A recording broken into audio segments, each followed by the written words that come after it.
that way. From Tacoma Pacific Lanes, we're here for the title match of today's JBT event. We'll begin in the scratch division where Perry Crowell has come back from the Midwest to terrify his home turf of the Northwest on his winter break from Midland University, looking to win the 4th title of his JBT career. And that early double gives him a 9-pin lead. That's a strike in the 3rd frame. He went spare strike in the first 2. Gives him a 9-pin lead over Daniel Hanson, bowling in his first career top 5, let alone his first career title match with us. So he's had a spectacular day so far. A lot of opposites here, older versus younger, college versus barely high school.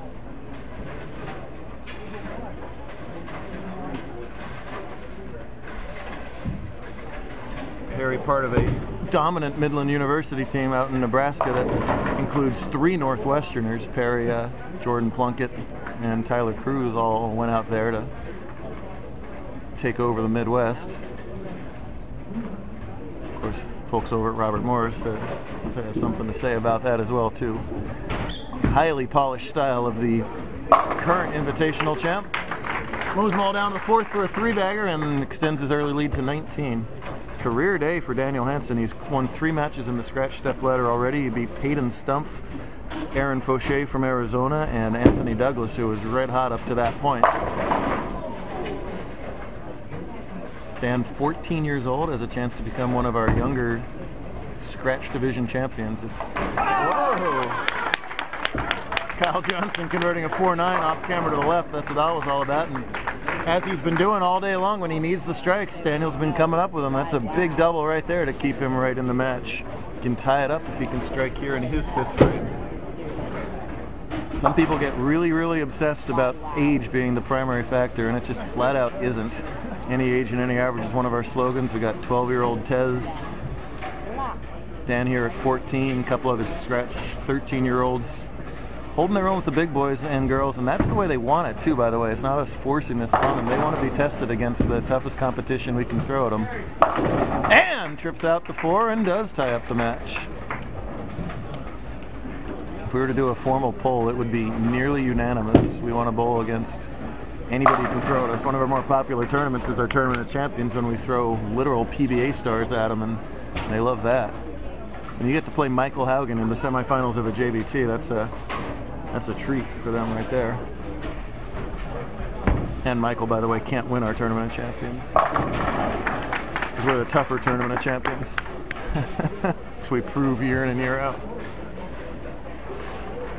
Perry was always deliberate. Now it seems like he's learned out in college to take even more time. Corn stalks grow quicker than it takes Perry to throw a ball. That's all right. Beautiful shot yet again. Boy, both these bowlers just right in the 1-3 time and time and time again.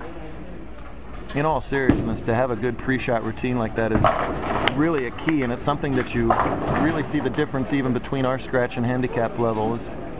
Usually we can fit in 4 games of handicap in the times it takes us to fit in 3 games of scratch. That's because Perry and all these other more disciplined bowlers develop that pre-shot routine. The same thing every time. Get your body and your mind physically set to throw the shot. So you'll see that same routine of mannerisms out of Perry every single shot. If everybody did it, our tournaments would run 2 hours longer.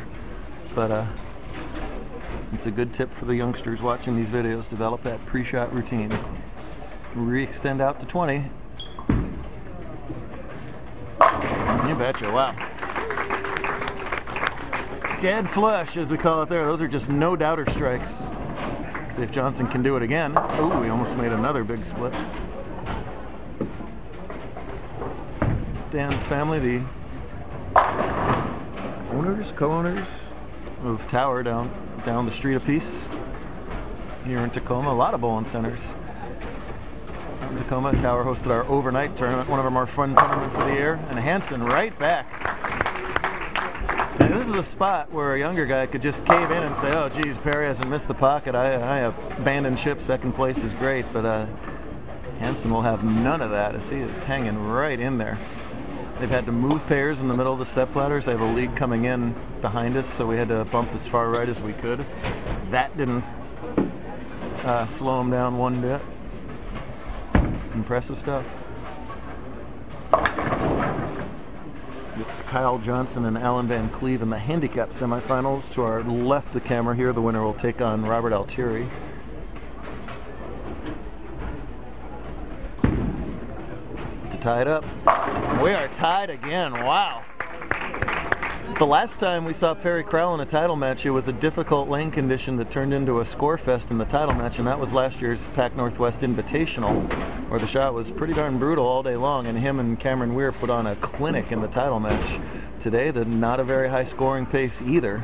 It's a -60 cut, and Perry led at 223, so certainly far from astronomical numbers. And again, we have ourselves a clinic going on here.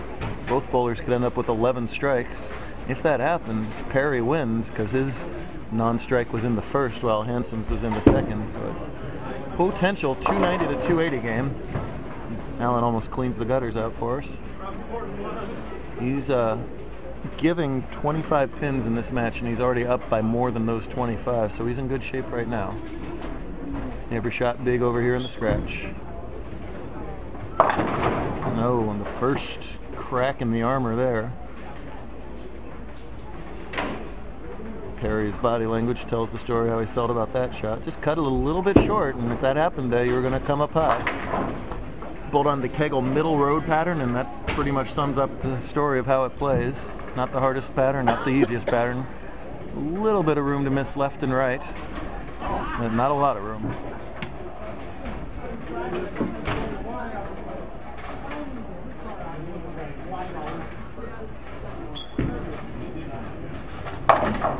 Hard and straight, take all the hook out of the ball. That's the way you shoot your spares. And good spare by Crowell.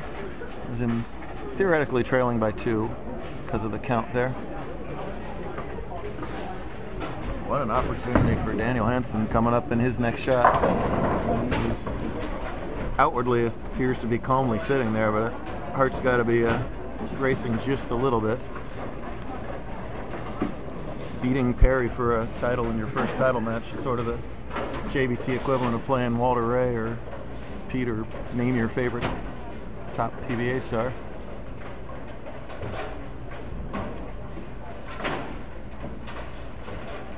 Eighth frame for Crowell, spare working.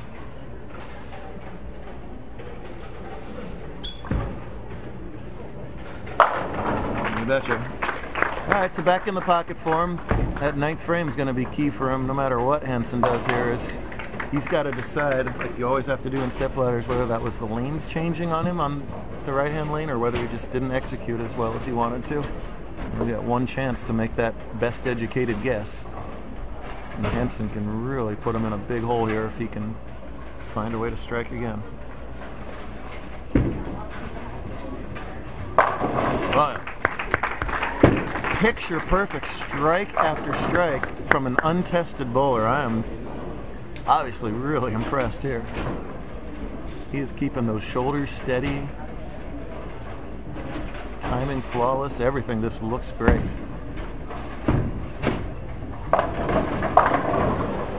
Still anybody's game though. He's in the 240s right now. Perry on a 237 pace.